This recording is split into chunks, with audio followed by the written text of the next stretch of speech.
కానీ వయసు ఎంత వచ్చినా చిన్నవాళ్ల ముందు పెద్దవాళ్ళు ఎప్పుడు పెద్దవాళ్లే డాడీ. నేను మనసున్న వాడిని ప్రేమించాను, కానీ నాన్న ఒప్పుకోవడం లేదని ఎదురు తిరిగానే తప్ప అతను ఇలాంటి వాడును కళ్ళెదుటి సాక్ష్యాలు పెట్టిన తర్వాత నేను మిమ్మల్ని నమ్మాను. మీ వయసుకు అనుభవానికి విలువిచ్చాను. కానీ జరిగిందేమిటి? ఆవేశంలో నేను తొందరపడచ్చు, మీరు తొందరపడచ్చు, కానీ మీ అనుభవం అది తొందరపడకూడదు డాడీ. ఆ రోజు ఆ నేరం అతనే చేశాడన్నారు, అతను చేసి ఉండడు అన్నాను, అతనే ఒప్పుకున్నాడు అన్నారు. అసలు ఎందుకు చెయ్యాలి అని అడిగాను. నేరం చేసే వాళ్ళకి కారణాలు ఉండవు అన్నారు. ఈ డబ్బు కోసమైతే నన్ను ప్రేమించాడు, ఆ డబ్బు కోసమే ఆ నేరం చేశాడు అన్నారు. పెళ్లి చేసుకోవడానికి నేను ఒప్పుకున్న తర్వాత అతనికి డబ్బుతో పనే ఉంది డాడీని అడిగాను. ఒకవేళ ఈ పెళ్లి జరగకపోయినా అతనికి అంతస్తు కావాలి కదా, అందుకు అన్నారు. Of course, I was convinced. It was my foolishness. అది నా తెలివి తక్కువతనమే డాడీ.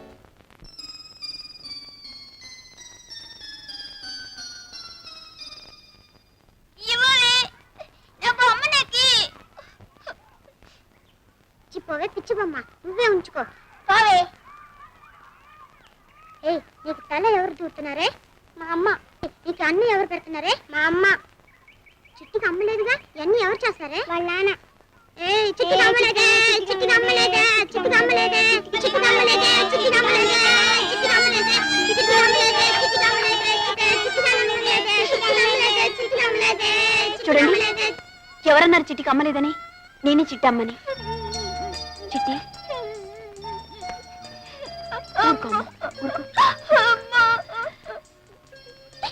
ఎడవకమ్మా, ఎడవకు చిట్టి.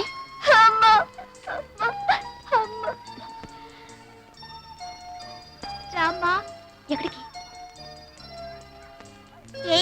ఇంతసేపు నాకు అమ్మలేదని మీరు అంతా ఏడిపించారు కదా, ఇంత అందమైనమ్మ మీకు ఎవరికైనా ఉందా?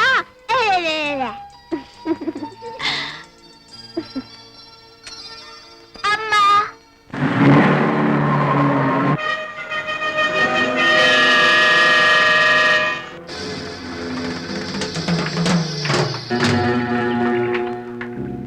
ఎరా ఒళ్ళు బలిసింది బే, ఆరు వినిపించట్లా?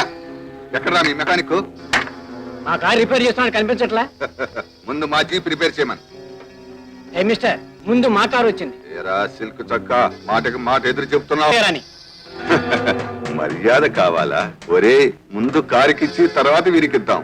జాయింట్ కారు రెండింటికి రిపేర్ చేయించుకుంటారు. అమ్మో నా కారు!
బాబు నువ్వు తప్పు. మళ్ళీ ఇలాంటి పిచ్చి పిచ్చి వేషాలు వేశారు మీ తోళ్లు తీసి షెడ్ వేస్తాను జాగ్రత్త. వచ్చింది. ఇంకెప్పుడు ఇటు రాను బాబు. ఆ, అంత తేలిగ్గా వదులుతాను.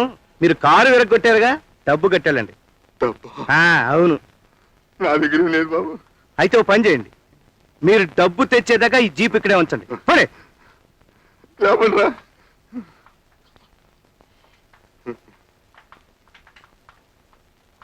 పాపా, స్కూల్ నుంచి ఎవరు తీసుకొచ్చారమ్మా? అమ్మ. అమ్మా ఎవరమ్మా? అమ్మంటే ఎవరంటావేంటి? అమ్మే. ఏది ఎక్కడుంది?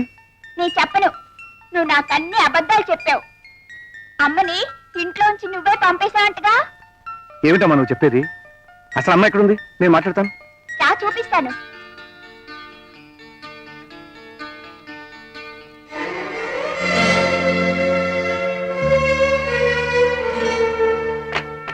మీరిద్దరూ మాట్లాడుకుంటేనే తలుపు తీస్తాను, లేకపోతే తీయను. విన్నారుగా పాప కోరిక. ఎందుకు వచ్చావు? పాపకు అమ్మ కావాలంట. నాకు భార్య ఎక్కర్లేదు. మీకు భారీగా వచ్చానని చెప్పలేదే. పాప తల్లి నాకేమవుతుంది? పాపకు తల్లవుతుంది. రాధా, తెలివితేటలుగా మాట్లాడుతున్నాను అనుకో. మా ఇద్దరిని అనవసరమైన వ్యామోహంలో పడేయడానికి ప్రయత్నించు. ఇన్ని సంవత్సరాల తర్వాత చేసిన తప్పును సరిదిద్దుకునే అవకాశం వచ్చింది. ఎలా ఊరుకోగలను? ఒకసారి చేసిన తప్పు నేను మళ్ళీ చేయడానికి సిద్ధంగా లేను. నా బిడ్డ తప్ప ఈ ప్రపంచంలో నాకెవరూ లేరు, ఎవరు అక్కర్లేదు కూడా. దాని మనసులో లేనిపోని ఆశలు కల్పించి, మాతృత్వంలో ఉన్న మమకారాన్ని రుచి చూపించి, దాన్ని కూడా నాకు దూరం చేయాలని చూస్తున్నావా? దయచేసి కలిసి వెళ్ళిపో. మా పాపా, మీరిద్దరూ పోట్లాడుకుంటే నాకు ఏడుపు వస్తుంది నాన్న. అమ్మని అన్నది నాన్న. అది కాదమ్మా. తన పక్కింటి పిల్లలాగా అమ్మా నాన్నలతో కలిసి ఆడుకోవాలనుంది నాన్న. అమ్మని పంపించేది నాన్న. ప్లీజ్ నాన్న, ప్లీజ్. లేదమ్మా, లేదు, పంపించండి. అమ్మా, నాన్నగారు కోపంతో ఏమన్నా నన్ను వదిలిపెట్టి వెళ్ళకమ్మా. స్కూల్లో పిల్లలందరూ నన్ను ఎలా ఏడిపించారో చూసావుగా. లేదమ్మా, నేను వదిలిపెట్టి వెళ్ళను. ఒకవేళ మీ నాన్నగారు నన్ను తిట్టినా కొట్టినా కూడా నేను వెళ్ళనమ్మా. నాన్నగారు కొట్టరమ్మా, మంచి నాన్న కదా నాన్న.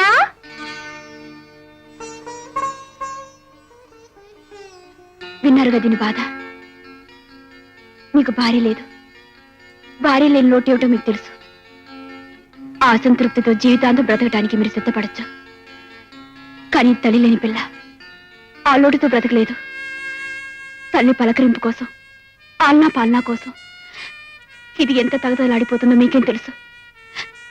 తల్లి లేని బిడ్డగా ఆ లోటు నేను అనుభవించాను.